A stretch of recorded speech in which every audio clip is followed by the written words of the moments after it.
The crimson sky of Abraxas Prime still burns in the memory of the galaxy.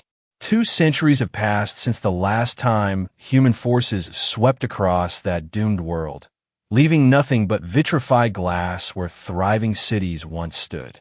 The scattered remains of 6 billion lives became eternal testament to a single, terrible truth.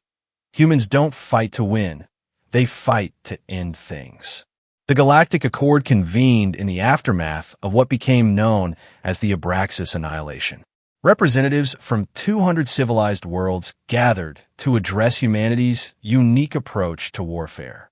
Unlike the Reptori, who fought for dominance, or the Curithi, who waged precisely calculated campaigns, humans seem to possess an innate capacity for escalation beyond reason or necessity.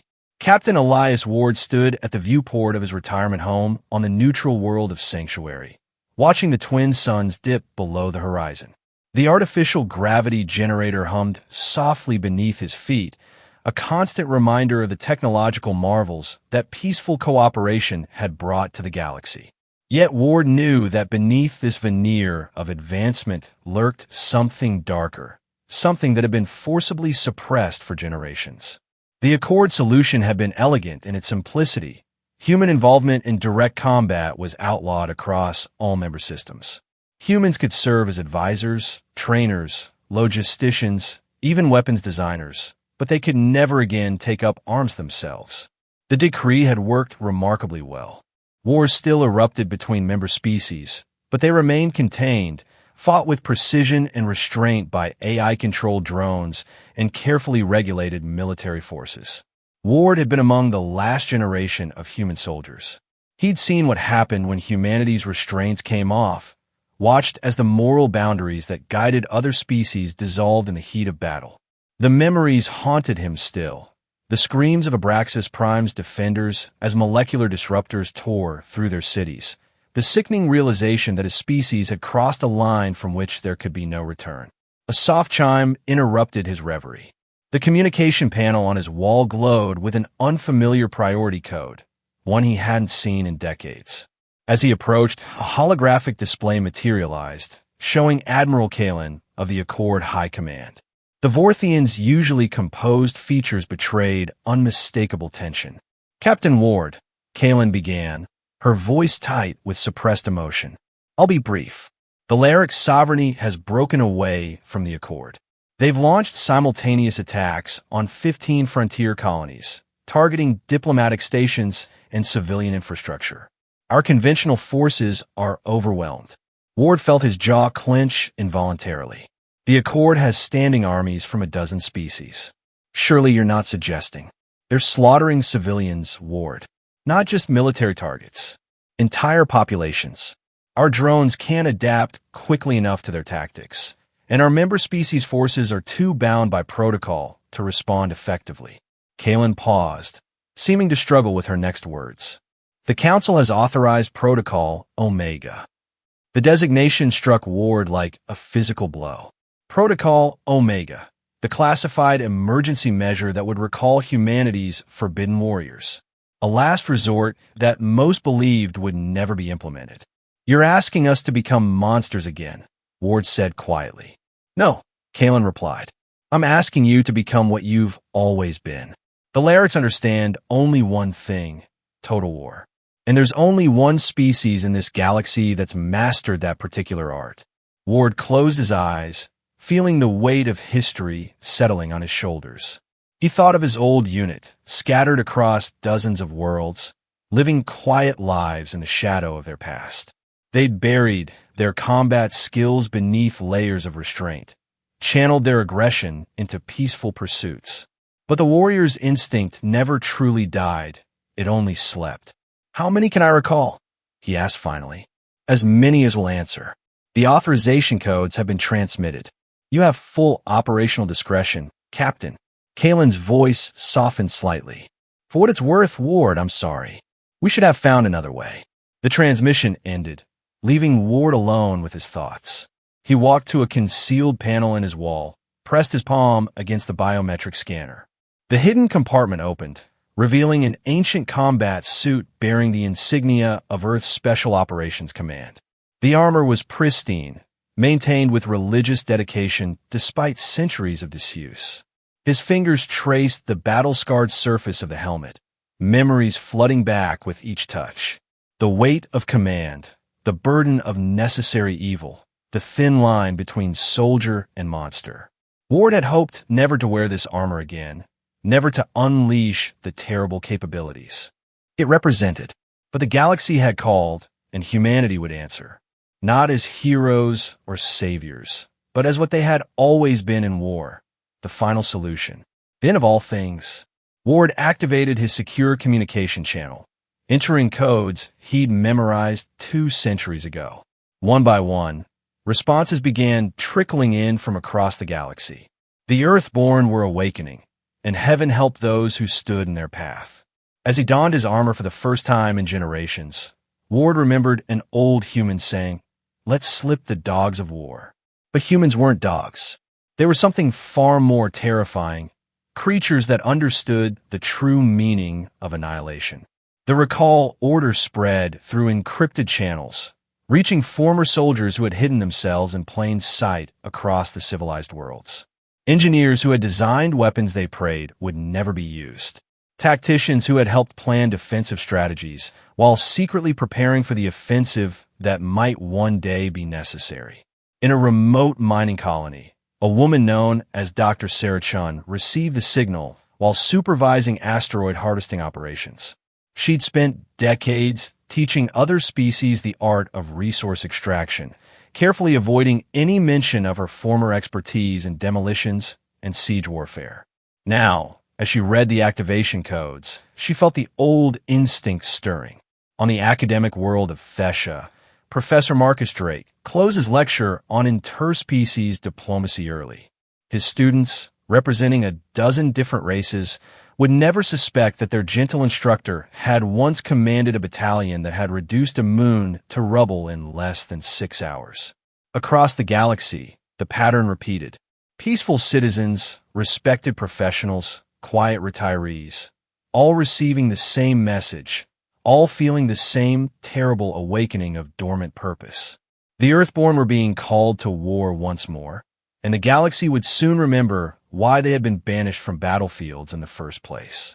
Ward completed his preparations, sealing the armor systems and running final diagnostics. The suit's AI whispered status reports in his ear, its clinical efficiency a stark contrast to the emotional turmoil within. He took one last look at his peaceful home, knowing he might never see it again. The transport shuttle arrived precisely on schedule, its sleek hull bearing no markings that might identify its true purpose. Ward boarded without hesitation, joining a handful of other figures in similar armor. No words were exchanged. None were necessary. They all understood what lay ahead. As the shuttle broke atmosphere and entered hyperspace, Ward accessed the tactical briefings that had been uploaded to his suit systems. The situation was worse than Kalen had indicated. The Lyrics weren't merely attacking. They were conducting systematic extermination campaigns. Their methodology was brutally efficient. Overwhelm planetary defenses with sheer numbers, disable communications, then methodically eliminate all life. The Accord's response had been predictably measured. Drones had been deployed according to standard protocols, diplomatic channels had been opened, attempts at negotiation had been made. All had failed. The Lyrics seemed to understand that the galaxy's commitment to limited warfare had become its greatest weakness. Ward studied the enemy's patterns, noting the gaps in their strategy. The Lyrics relied on shock and overwhelming force, but they lacked the sophistication of true military doctrine. They were butchers, not soldiers. They didn't understand the difference between violence and warfare, but humans did. They had elevated destruction to an art form, transformed annihilation into science. What the Lyrics accomplished through brutality, humans achieved through calculated precision. And that, Ward knew, would be their undoing. The shuttle's navigation system chimed, indicating their approach to the rendezvous point. Ward felt the familiar pre-combat tension building in his muscles, the heightened awareness that came from centuries of training and experience. Around him, his fellow Earthborn made their final preparations, checking weapons and reviewing tactical data. As they dropped out of hyperspace, Ward saw the collection of vessels waiting at the coordinates. Not the gleaming warships of the Accord, but older craft, many bearing scars from battles long past. These were ships that had been hidden away, maintained in secret against the possibility of this very day. The Earthborn fleet was assembling, and with it came the shadow of humanity's darkest legacy. In the cold void of space, engines fired and weapons charged. The dogs of war had been unleashed, and the galaxy would soon learn the terrible price of their return. Part 2. Assembly and First Drop. The hidden station orbiting the dead star designated XK 778 had remained dormant for 2 centuries, its automated systems maintaining a silent vigil. Now it blazed with activity as the Earthborn gathered for the first time since the ban. Captain Elias Ward stepped into the main assembly hall, his combat armor sensors automatically cataloging the faces around him. 23 Earthborn had answered the call, a fraction of their original numbers, but perhaps enough to tip the scales. Each wore armor bearing the scars of ancient battles, testament to a time when humanity had been feared across the galaxy. 23 against a civilization, muttered Lieutenant Yara Singh, her voice carrying the bitter edge of a warrior too long denied her purpose. The Accord must be desperate. They are, Ward replied, studying the holographic display that dominated the center of the chamber. The Lyrics have taken 17 systems in 3 weeks. The Accord's drone fleets are designed for containment, not extermination. Dr. Sarah Chun, once the most feared demolitions expert in human space, shook her head. They never understood. War isn't about containing threats. It's about removing them permanently. The gathered veterans fell silent as Ward activated the tactical display. Rigel V materialized in shimmering blue light, a frontier world now serving as the Lyrics advance base. Intelligence reports scrolled alongside the planetary image, detailing enemy positions and strength estimates. The Accord wants us to retake Rigel V, Ward explained. It's a test. If we succeed, they'll authorize broader operations. He paused, letting the implications sink in. If we fail, they'll likely try to neutralize us themselves. Let them try, growled Sergeant Major Hassan, his cybernetic arm whirring as he clenched his fist. 2 centuries of peace have made them soft. They've forgotten what real warriors can do. Ward raised a hand for silence. Our objective isn't to prove ourselves. It's to end this threat. The Lyrics have demonstrated they won't stop until forcibly terminated. We're here to provide that termination. The briefing continued for hours, each Earthborn contributing their expertise. Chin outlined demolition strategies for the Lyrics' fortifications. Drake, drawing on his tactical experience, identified weak points in their deployment patterns. Singh analyzed their command structure, pinpointing targets for maximum disruption. As the planning session concluded, Ward addressed the room one final time. Remember why we were banned. Not because we lost control, but because we won too completely. The galaxy wasn't ready for the truth, that sometimes the only way to ensure peace is through absolute victory. The Earthborn dispersed to their vessels, each preparing for the descent to Rigel V. Ward remained behind, studying the tactical display.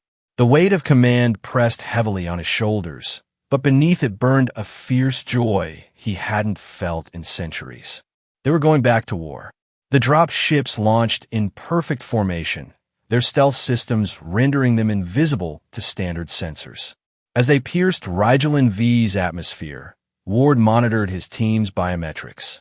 Heart rates elevated but steady, neural patterns showing heightened focus. They were professionals slipping back into familiar roles. The first sign of trouble came as they approached the landing zone. Lyrics' anti-air batteries, supposedly disabled by Accord drone strikes, suddenly came online. Plasma bolts streaked through the sky, forcing the drop ships into evasive maneuvers. Adapt and overcome, Ward commanded, his voice calm despite the chaos. Secondary landing zones. Execute flanking pattern Gamma. The Earthborn pilots responded instantly, their ships dancing through the deadly barrage with impossible grace. Where Accord drones would have followed predetermined evasion patterns, the human pilots relied on instinct and experience, creating new maneuvers on the fly. They touched down in a series of staggered impacts, combat teams deploying before the dust settled. Ward led the first squad, his armor's sensors painting the battlefield in stark relief. Larrick's warriors, 7 feet of armored chitin and fury, charged their position. Weapons free, Ward ordered. Show them why they should have stayed in their own space. What followed was not the clinical engagement typical of modern warfare, but something older and more terrible. The Earthborn moved like a force of nature, their weapons and tactics adapted from centuries of conflict. Where the Larricks relied on brute strength and numbers, the humans employed precision and ruthless efficiency. Singh's squad executed a perfect pincer movement, catching a Larrick's platoon in a crossfire that left no survivors. Chen's demolition charges turned enemy fortifications into death traps, the explosions timed to channel fleeing warriors into predetermined kill zones. Drake's tactical analysis allowed them to predict enemy movements with uncanny accuracy. The Larricks fought with desperate ferocity, but they faced something beyond their comprehension. These weren't the restrained warriors they'd encountered before, bound by rules of engagement and proportional response. These were humans unleashed, fighting as their species had evolved to fight. Within hours, the landing zone was secure. Ward stood atop a captured bunker, surveying the carnage. The Earthborn had suffered no casualties, while the Larrick's dead numbered in the hundreds. The efficiency of it disturbed even him. Accord Command is requesting a status report, his communications officer announced. Ward activated the long-range transmitter. Landing zone secured. Enemy forces neutralized. Preparing to advance on primary objectives. The response came after a long pause. Acknowledged. Be advised, your methods are causing concern among Accord observers. Our methods are why you called us, Ward replied. You wanted results. You're getting them. As night fell on Rigel and V, the Earthborn prepared for the next phase. They'd proven they could still fight, still win. But Ward knew the real test lay ahead. The Larricks would adapt, would throw everything they had at these resurrected warriors from humanity's past. And when they did, the galaxy would witness why humans had been banned from warfare in the first place. The advance began at midnight, the Earthborn moving through darkness with predatory grace. Where Accord forces would have established forward bases and proceeded methodically, the humans struck like lightning, hitting multiple targets simultaneously. Chen's team infiltrated a Larrick's command center, planting charges that reduced the structure to atoms. Singh led a raid on an enemy supply depot, destroying months of stockpiled resources in minutes. Drake coordinated the overall assault, his tactical genius allowing the small human force to appear everywhere at once.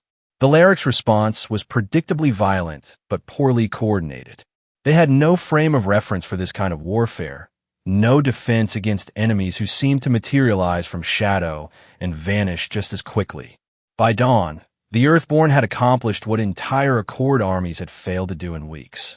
The Larrick's presence on Rigel and V was broken, their forces scattered and leaderless. Ward stood in the ruins of the enemy headquarters, reading reports of similar successes across the planet. Sir, Lieutenant Singh approached, her armor splattered with evidence of close combat. We've intercepted Larrick's communications. They're calling us something that roughly translates to death spirits. They believe we're supernatural entities. Ward smiled grimly. Let them believe. Fear is a weapon, and we've always been good at wielding it. The Accord observers, monitoring from orbit, sent increasingly concerned messages. The humans were too effective, too brutal. They weren't following standard protocols for prisoner handling or civilian protection. They were winning, yes, but at what cost to galactic civilization? Ward ignored the messages. He knew what the observers couldn't understand. Sometimes civilization needed monsters to preserve it. The Earthborn were those monsters, recalled from their cage to do what no one else could. As the sun rose over Rigel and V, casting long shadows across a battlefield strewn with Larrick's dead, Ward contacted Accord Command. Planet secured, awaiting further orders. The response was immediate. Stand by for council deliberation. The Earthborn had proven their worth, but Ward sensed the fear in those words. The galaxy had asked for humanity's help, but now faced the consequences of that request. They had unleashed something they might not be able to control again. And this was only the beginning. Part 3. Expansion and Political Tensions. The news of Rigelin V's liberation spread through the Accord like wildfire. Military channels buzzed with impossible reports. 23 humans had accomplished in one day what entire armies had failed to achieve in weeks. The methods employed, however, sparked fierce debate within the council chambers. They left no prisoners, Ambassador Krall of the Vorthian delegation stated, her feathers ruffling in agitation. The Larix may be our enemies, but they deserve the dignity of surrender. The Larix showed no such dignity to the civilians of Korath Prime, countered Admiral Kalen. Sometimes mercy is a luxury we cannot afford. The debate raged for hours while the Earthborn waited on Rigelin V. Ward used the time to study after-action reports, noting patterns in the Larix behavior. They were learning, adapting to human tactics with surprising speed. Future engagements would not be so one-sided. The Council finally reached a decision. The Earthborn would continue operations, but under strict oversight. Each team will be accompanied by Accord observers to ensure compliance with military conventions. Ward received the news with barely contained contempt. Observers? They want to hamstring us while the Larix burn worlds. It's a compromise, Dr. Chen replied, methodically cleaning her weapons. They need us, but they fear us more. Can you blame them? The memory surfaced unbidden. Abraxas Prime, the final human campaign before the ban. Ward had been there, had given the order that turned a planet to glass. 200 years hadn't dimmed the horror of that moment. No, he admitted quietly. I can't blame them. The next target was Helio Station, a critical communications hub the Larix had captured in their initial offensive. The Earthborn prepared meticulously, incorporating the unwanted observers into their battle plans. The Accord representatives, drawn from various member species, watched the humans with a mixture of awe and revulsion. The assault began at dawn, local time. Where Rigelin V had showcased human ferocity, Helio Station demonstrated their tactical brilliance. The Larix had prepared for another frontal assault, fortifying approaches and establishing kill zones. The Earthborn ignored these preparations entirely. Using stolen Larix access codes, Singh's team inserted directly into the station's maintenance levels. Chen's demolition experts created precisely calculated breaches, opening paths through areas the enemy hadn't bothered to defend. Drake coordinated multiple simultaneous attacks, overwhelming the Larix's ability to respond. The Accord observers struggled to keep up, their recording equipment capturing scenes of methodical devastation. The humans moved with terrible purpose, eliminating resistance with clinical efficiency. There was no hatred in their actions, no anger, just the cold mathematics of warfare perfected over millennia. Within 3 hours, Helio Station belonged to the Accord once more. The victory came at a cost. 2 Earthborn killed in action, the first human casualties of the campaign. Ward stood over their bodies, remembering why they'd accepted the ban in the first place. Sir, one of the observers, a young Kirathi officer, approached hesitantly. The efficiency of your operations is remarkable, but the casualty ratios seem impossible. How do you achieve such results? Ward looked at the alien, seeing genuine curiosity rather than condemnation. You want to know our secret? We don't fight to win battles. We fight to end wars. Everything else is just details. The liberation of Helio Station marked a turning point. The Larix advance stalled across multiple fronts as they diverted resources to counter the human threat. The Accord, emboldened by success, authorized expanded operations. But success bred complications. Media outlets across the galaxy began reporting on the Earthborn campaign, and the stories they told weren't of heroic liberators, but of terrifying revenants from a darker age. Footage leaked showing human warriors moving through Larix positions like death incarnate. Public opinion shifted rapidly. Some hailed the humans as saviors, the only force capable of stopping the Larix menace. Others warned that unleashing humanity's warriors would lead to horrors worse than any alien invasion.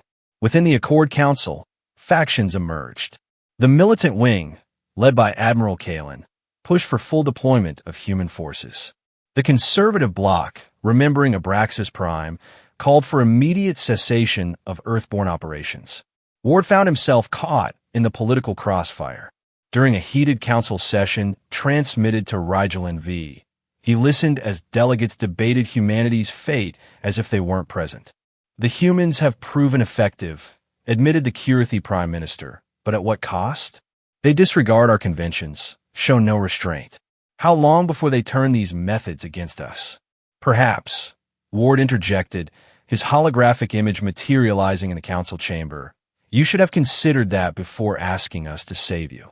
Silence fell across the assembly. Ward continued, his voice carrying the weight of centuries. You bound us with rules and restrictions because you feared what we might become. Now you face an enemy that respects no rules, and suddenly our methods seem necessary. But you cannot have it both ways. Either trust us to end this war, or face the Larix alone. The debate continued, but Ward had made his point.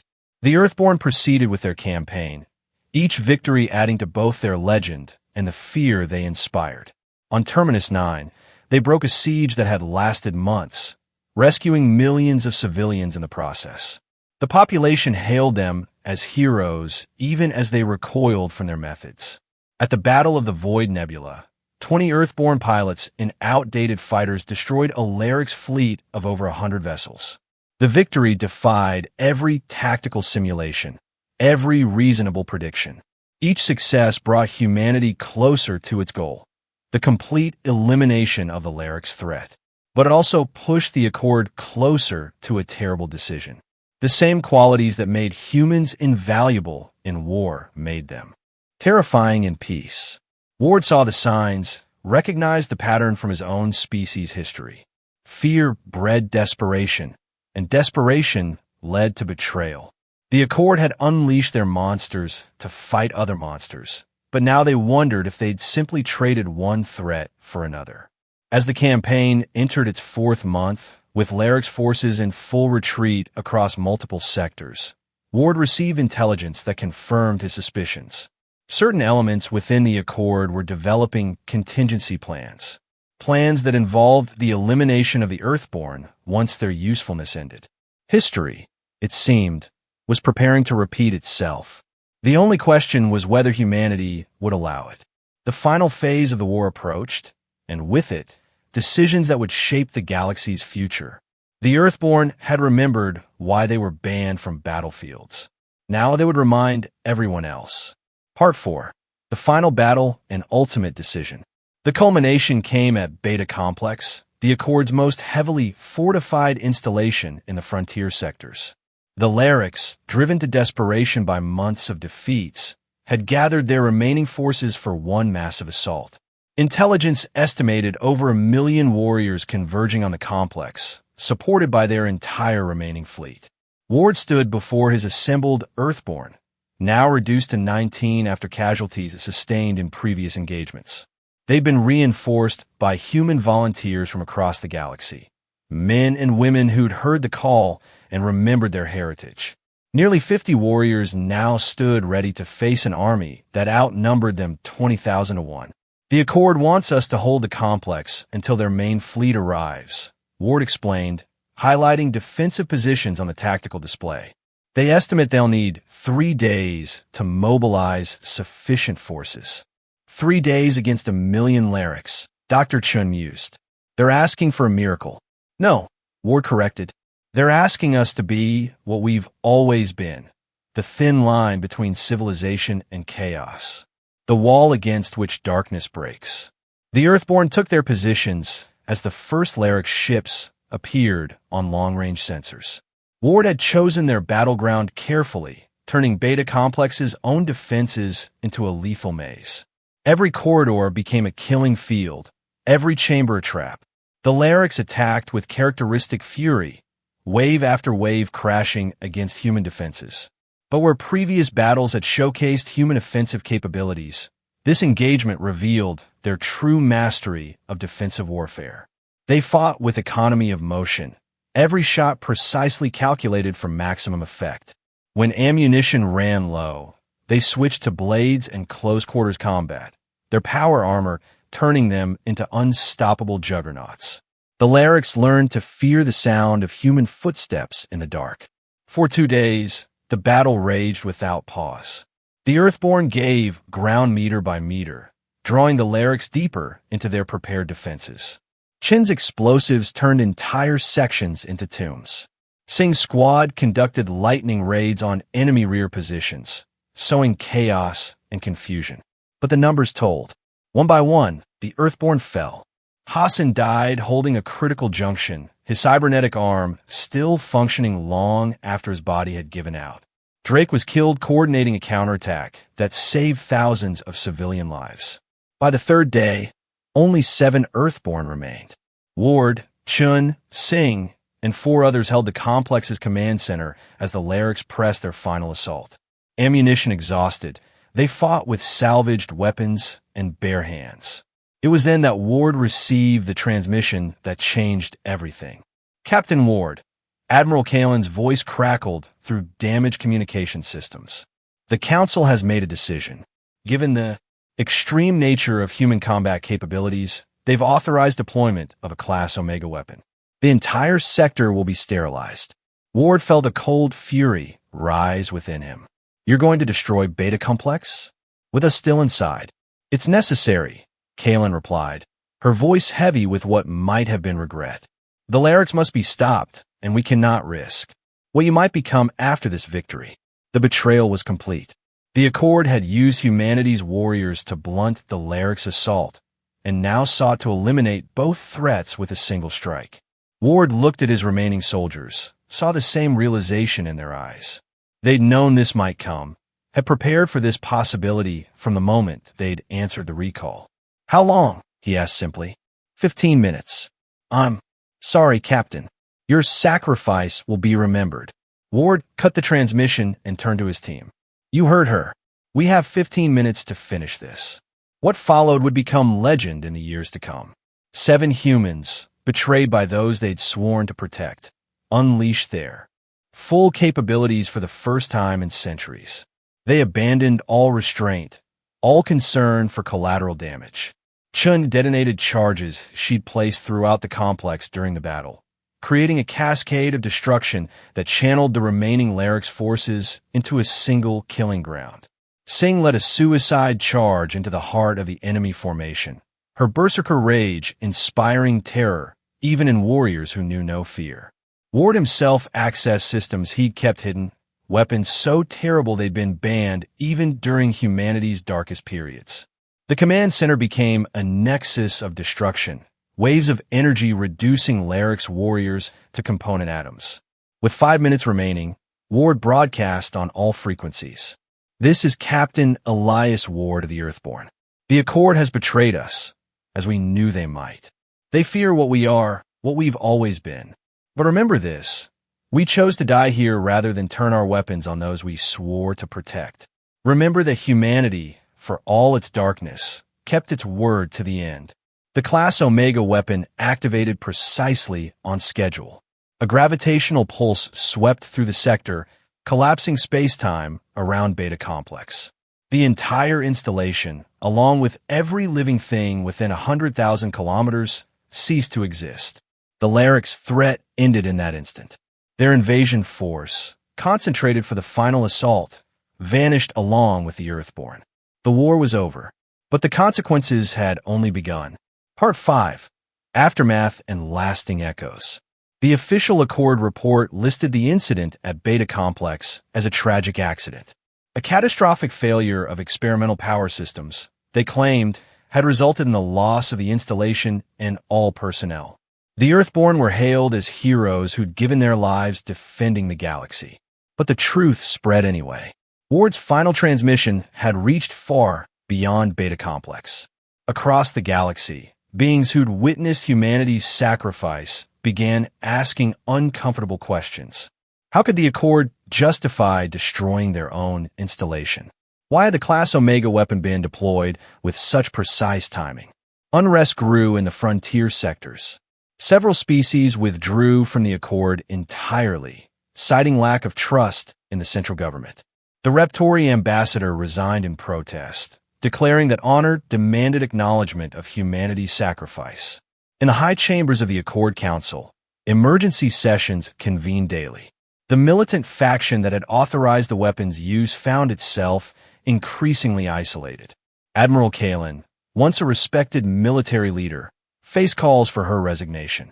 "We did what was necessary," she maintained in her defense.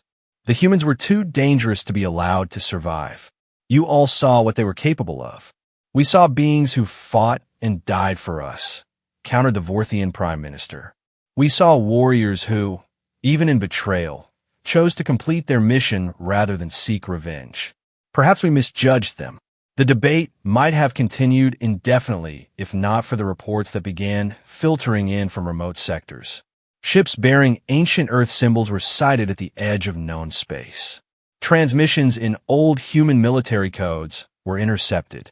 Rumors spread of survivors from Beta Complex, warriors who'd somehow escaped the gravitational collapse. The truth was more complex and more terrifying. In a distant system, aboard a vessel that had been cloaked since before the ban, Commander Elena Thorne reviewed the data from Beta Complex. She and 50 other Earthborn had been held in reserve, a contingency against exactly this scenario. "Ward knew they'd betray us," she told her assembled warriors. "He counted on it. His sacrifice wasn't just to stop the Lyrics. It was to expose the Accord's true nature." The revelation of the Accord's betrayal had shattered the galaxy's faith in centralized authority. Species began forming smaller alliances, preparing their own defenses. The unity that had defined the post-human era fractured along old fault lines. And in the shadows, the remaining Earthborn watched and waited. They no longer fought for the Accord or any government.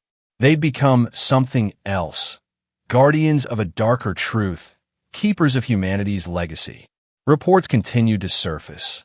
A pirate fleet destroyed by unknown forces, a colony saved from raiders by armored figures who vanished without seeking credit, a diplomatic crisis averted by the mere rumor of human involvement.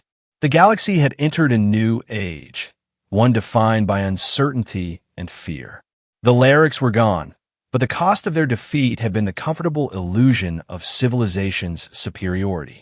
In their place rose the specter of humanity's return. In a small cantina on a frontier world, an old Curathi trader shared drinks with a young pilot. "You want to know why we banned humans from war?" he asked. "It wasn't because they were cruel or savage. It was because they were necessary. Because once you let them fight, you realize you'll always need them to fight. And that's the most terrifying thing of all."